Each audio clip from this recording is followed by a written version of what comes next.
नमस्कार, हिमाचल समाचार में आपका स्वागत है। आज के मुख्य समाचार।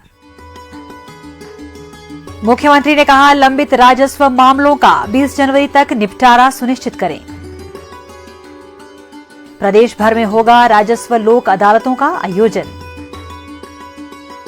मुख्यमंत्री ने 680 करोड़ रुपए की स्टार्टअप योजना के प्रथम चरण में ई टैक्सी योजना का किया शुभारंभ। प्रथम चरण में जारी किए जाएंगे 500 ई टैक्सी परमिट। आपदा राहत कोष में अंशदान। और अब समाचार विस्तार से। मुख्यमंत्री ठाकुर सुखविंदर सिंह सुक्खू ने इंतकाल, तकसीम तथा निशानदेही के लंबित मामलों का 20 जनवरी 2024 तक निपटारा करने के निर्देश दिए। मुख्यमंत्री की अध्यक्षता में हाई पावर कमेटी ने आज शिमला में प्रदेश में लंबित राजस्व मामलों की समीक्षा की और सभी उपायुक्तों को मिशन मोड पर लंबित मामलों का निपटारा करने को कहा।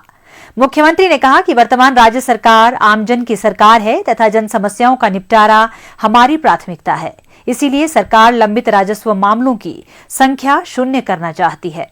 उन्होंने कहा कि प्रदेश में काफी संख्या में राजस्व मामले लंबित है, जिनका तुरंत निपटारा करना आवश्यक है तथा सभी अधिकारी इस मामले पर गंभीरता से कार्रवाई करें।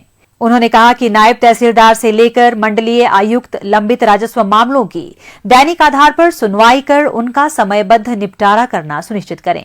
उन्होंने कहा कि सभी अधिकारियों की वार्षिक ACR में भी इस प्रगति को दर्शाया जाएगा।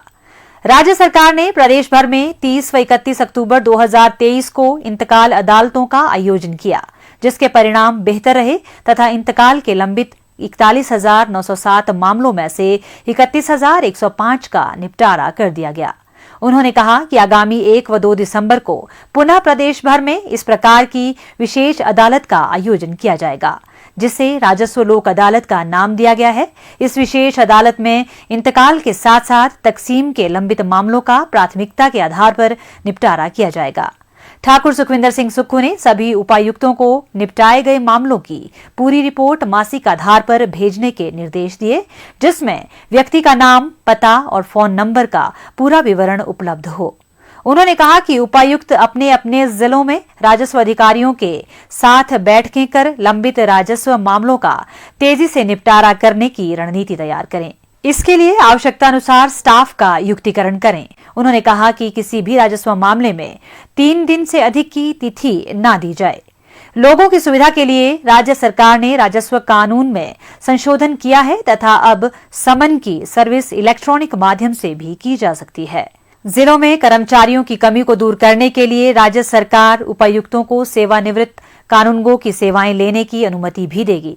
उन्होंने मुख्य सचिव को मंडलीय आयुक्तों के स्तर पर लंबित राजस्व मामलों की निरंतर समीक्षा करने के निर्देश दिए और कहा कि राजस्व मंत्री 20 जनवरी से पहले पूरे प्रदेश में इस मामले की प्रगति की समीक्षा करें।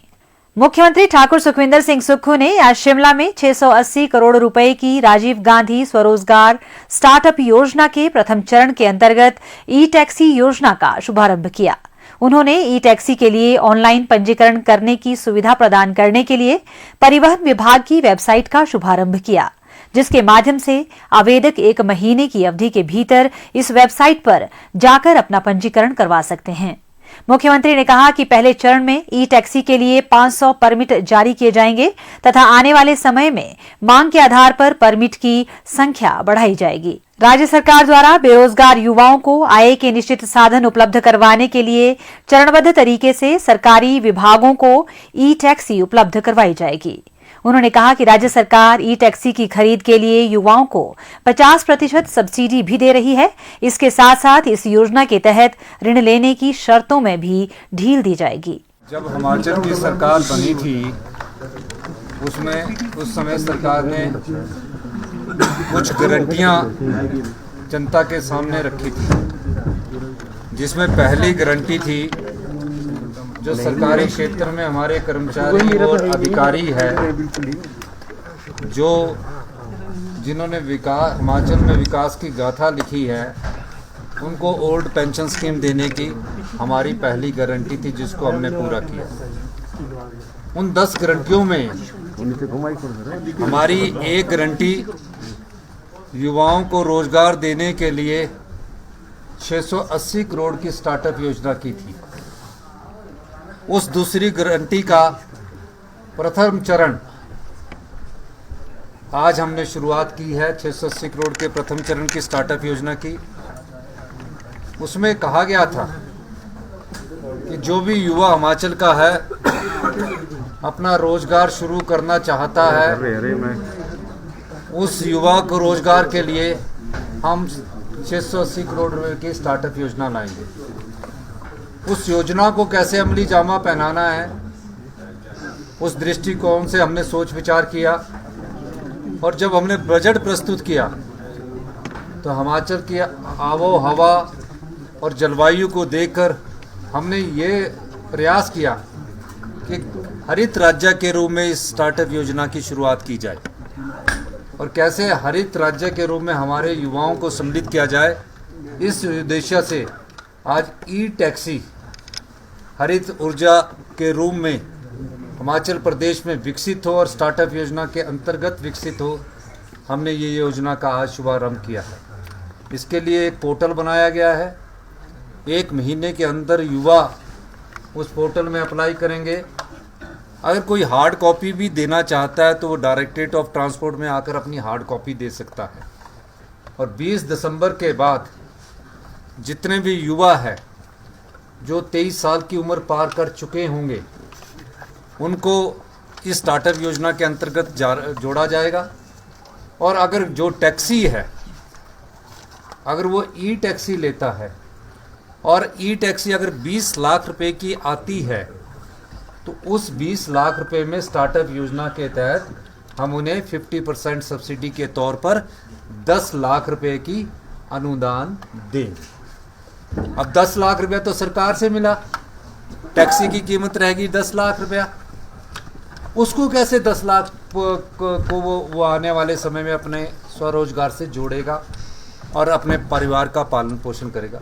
उसके लिए भी सरकार ने एक नीति लाई कि जितने भी विभाग हैं उन विभाग में फेज वाइज ई टैक्सी के माध्यम से उन टैक्सियों को जोड़ दिया जाएगा और सरकार की तरफ से उसके पास एक अश्योर्ड इनकम होगी।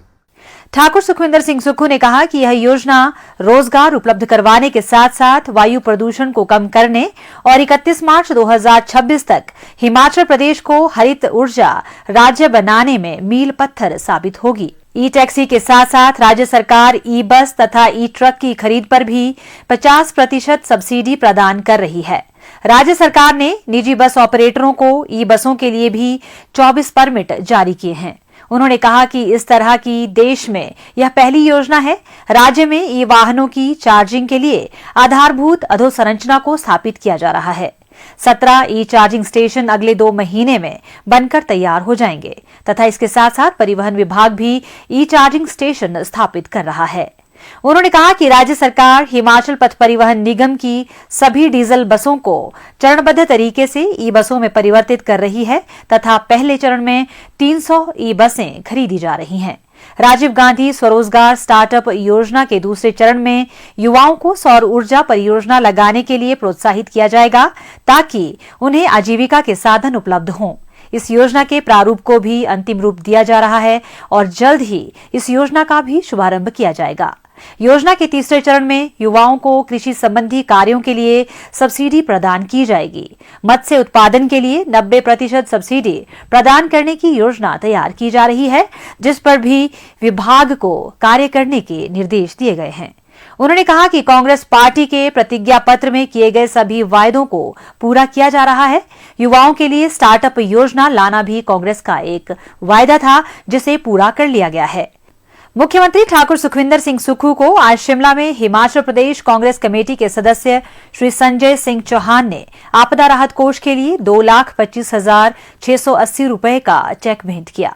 आपदा राहत कोष के लिए संत सोल्जर इंटरनेशनल स्पिरिचुअल ट्रस्ट के प्रबंध निदेशक कैप्टन ए.जे. सिंह ने मुख्यमंत्री को 11 लाख रुपए का चेक भेंट किया। मुख्यमंत्री ने अंशदान के लिए दानकर्ताओं का आभार व्यक्त करते हुए कहा कि यह अंशदान आपदा प्रभावितों को राहत पहुंचाने में सहायक सिद्ध होगा। हिमाचल